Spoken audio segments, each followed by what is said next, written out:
Our next speaker says it's important to remember that diversity and equity are two very different things. She spent the last 30 years working in grassroots community organizing and working with community-based organizations across the country. She's the executive director and a member of the board of directors of the National Association of Latino Arts and Culture. Please welcome a SphinxCon founding partner, María De Leon.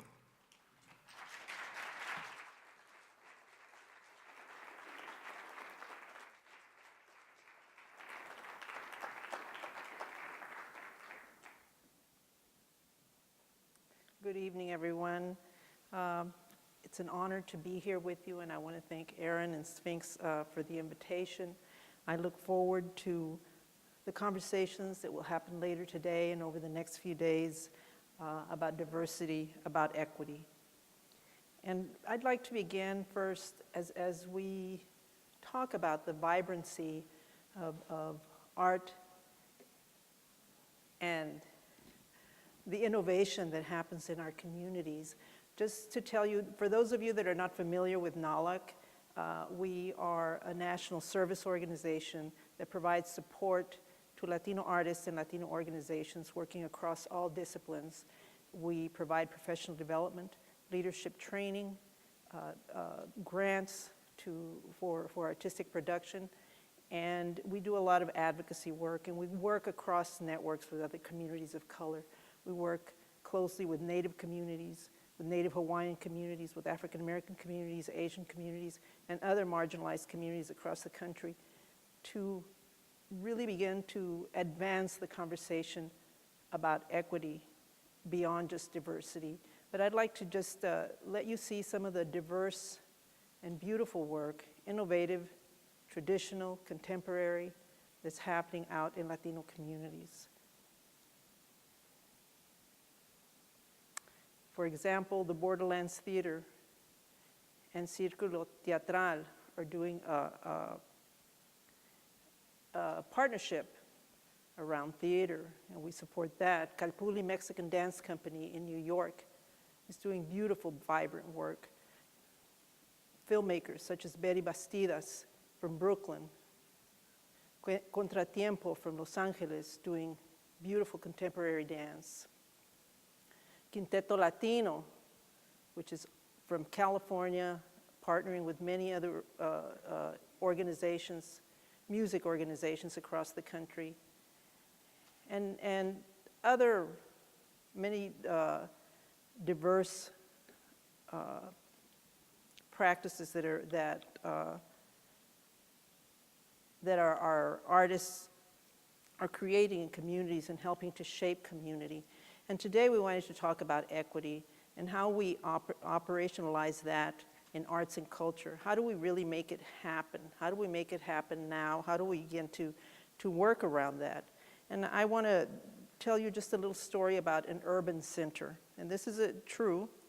There's an urban center in the southwestern United States.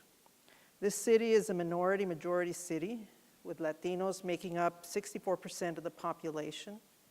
The Latino arts and culture sector there include organizations and artists creating vibrant and innovative work that maintains and promotes the unique cultural characteristics and authenticity that make this southwestern city an international destination point. The city's Latino arts sector serves diverse communities and provides opportunities for cultural participation for all citizens. For over 30 years, these organizations have been advancing greater diversification of artistic and cultural expression and uplifting the voices of those that are underrepresented in the arts today. These organizations have contributed to the city's economic growth. They've helped create jobs, promoted international cultural exchange, and through the power of arts and culture, these organizations have played a key role in transforming this urban area into a vibrant, created cultural center. Collectively, thousands of original works of art have been produced, attracting millions of audience members to this city. However, if you compare the public support these 7 Latino organizations receive, compare it to what the 8 mainstream institutions receive, you see the inequity. And all you have to do is look at the blue lines. Since 1980, you can see how the support, has really not increased by a great deal. Will diversity alone by itself change this framework? No. Any references to diversity and to equity need to actively translate into funding policies and grant-making practices for the equitable distribution of resources to the entire sector, to the entire art sector of color, not only to Latino communities. And I wonder, we know that this is a pattern across communities here in the country. And I would just like to ask, do you know what your own community looks like? The public funding in your own community? Do you know how it impacts communities of color in your own community? This city's, the touristic attractions are promoted and based on the Mexican culture of this city. However, it is a ghost culture that interprets and appropriates the living culture without the first voice of that authentic community. While we have made many advances over the years, there's a lot more to do. And I think all of us together need to make a commitment to cultural equity, inclusion, and innovative engagement of diverse communities. Will the public and private sector establish thoughtful and creative ways to adapt to challenges and opportunities, to address and change entrenched inequality? Will we together create new policies and systems that will advance a fair distribution of resources? Will anyone dare create equity funding formulas based on an organization's operating budget and assets to invest more resources in building the capacity of organizations with fewer resources? These organizations in this city, in a city that's majority Mexican American, are serving a vast, vast and growing community. They are serving children, they are serving elders, and they're serving everyone across the community, not only Latinos. And yet, there's not any type of conscious effort to really invest in these organizations. And these organizations are really advancing and building community, advancing the creativity across communities. And I want to tell you a little story that demonstrates how arts and culture have been at the center of community organizing. Arts and culture have always been integrated into community building. And this is a true story. Among the vanquished, we find strength and courage at the heels of our pain and suffering. After having voluntarily served his country in World War II, Mr. Lopez returned to his rural community in South Texas, an honorable soldier, a Mexicano-Americano, who took to heart the values of his tradition and the land in which he was born, the country he loved. He was in the infantry and served in North Africa, Sicily, among other places. He met a beautiful woman when he returned years later, who turned out to be his wife. On one of their first dates, he invited her to the theater to watch a movie. He met his bride-to-be in impeccable fashion, donning his military uniform, and it is undeniable and unquestionable that Mrs. Lopez arrived decked stunningly and gorgeously as ever. On such a fateful first date, I can only imagine this grand sense of the vastness of the future that lay ahead of them, of possibility, of hope, of the beginnings of falling into a love that would last well more than a half a century.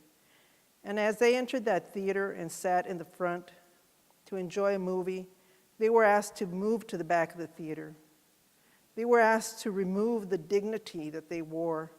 He, a fighter for his land, they were asked to sit in segregation by a theater owner and the police, they were asked to accept to being less than. And because Mr. Lopez had pride and a strong sense of who he was, they left. But that's not even the end of the story. This moment of pain and suffering did not break the relationship with the woman he would love and raise a family and raise a community with. The experience cemented their love for each other, sealed their story of their future. And even more extraordinarily, this experience, building upon the reality of injustice and oppression and inequality, fueled Mr. and Mrs. Lopez to do more for their people and for their community and for their family.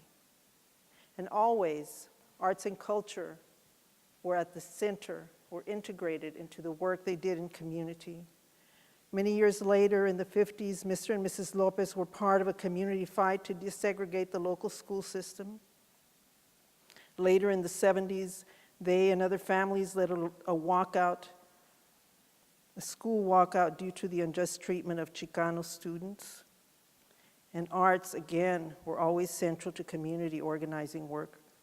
Music, theater, dance, storytelling helped the community envision a new future.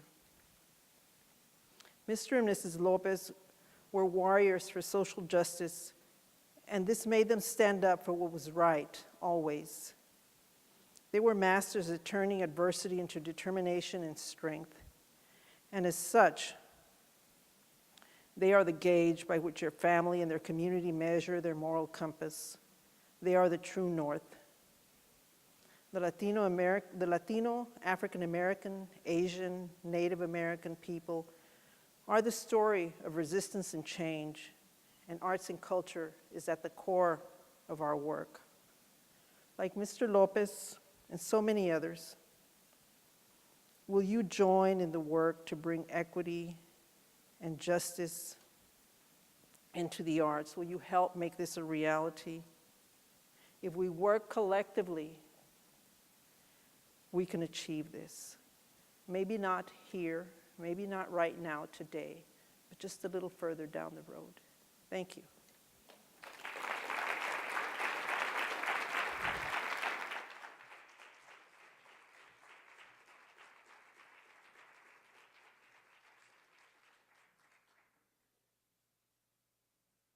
We have a very special performance for you. During their annual national tour, the Washington Post praised their performance for combining zest, attention to detail, tight ensemble, and deeply amorous tone quality. After their performance at Carnegie Hall, the New York Times said they displayed all the hallmarks of a first-rate string ensemble. Led by the critically acclaimed Catalyst Quartet, this conductorless ensemble of soloists has been presenting innovative repertoire in countless venues nationwide, inspiring new and traditional audiences and challenging the stereotypes through artistic excellence and commitment to diversity. Ladies and gentlemen, please welcome one of the nation's most dynamic professional classical ensembles, Sphinx Virtuosi, along with its composer in residence, Jessie Montgomery.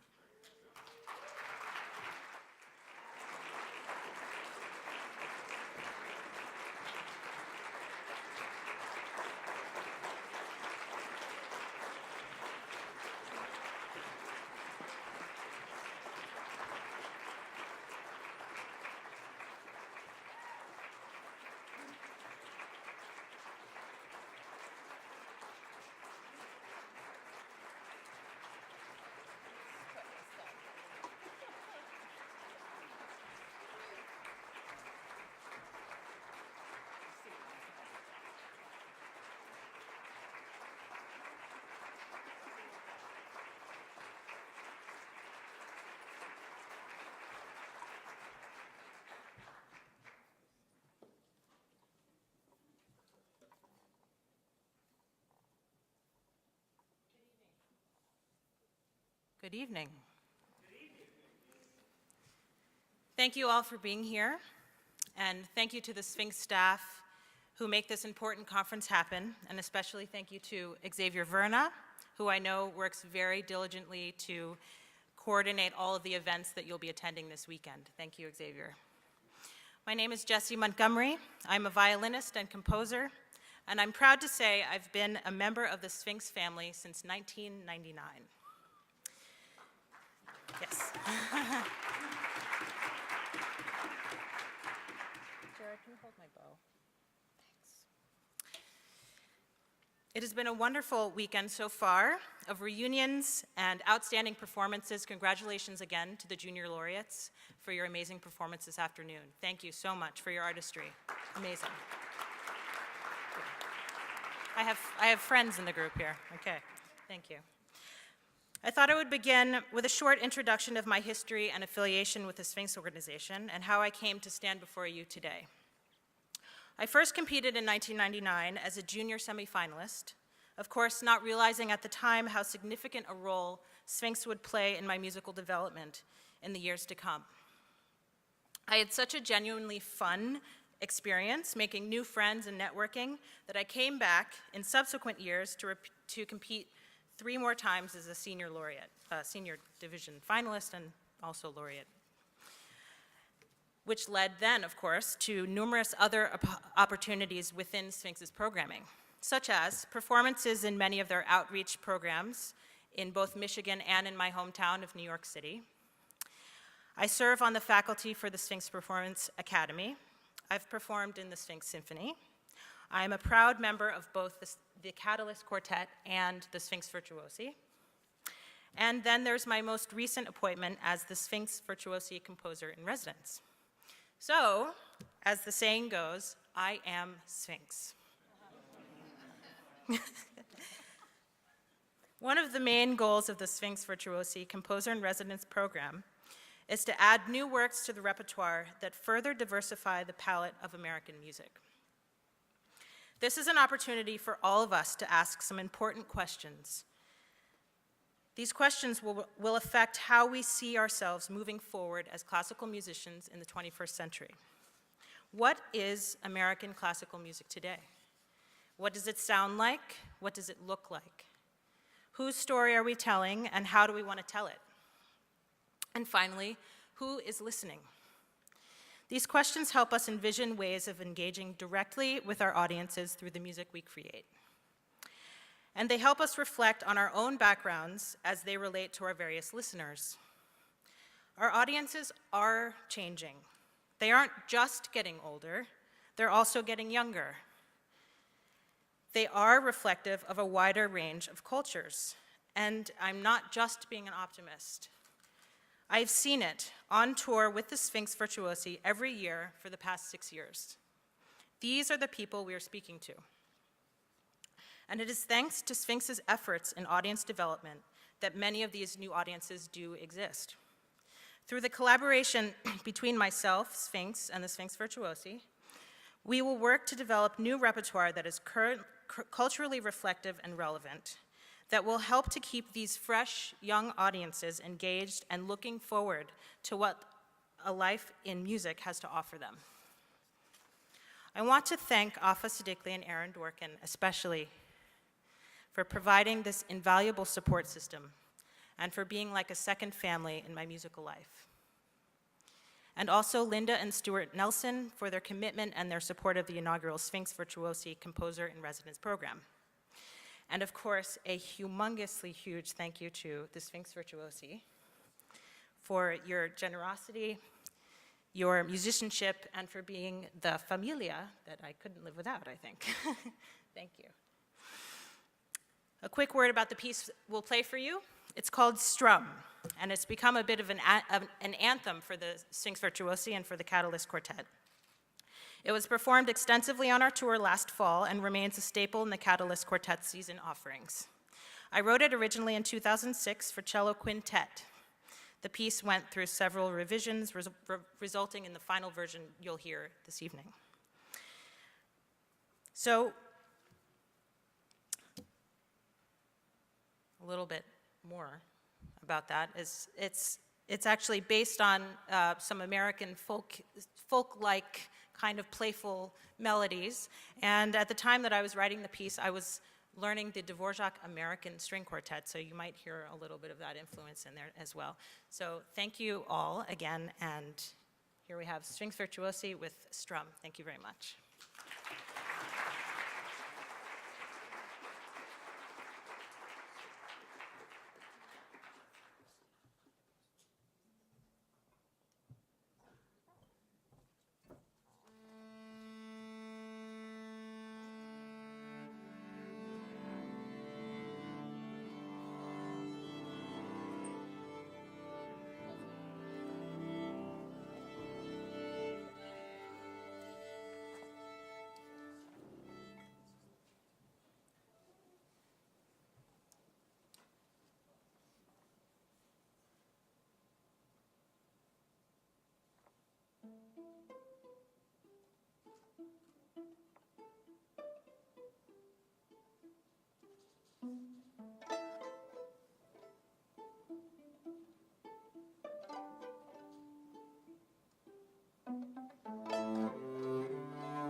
Well, that wraps things up for the time being.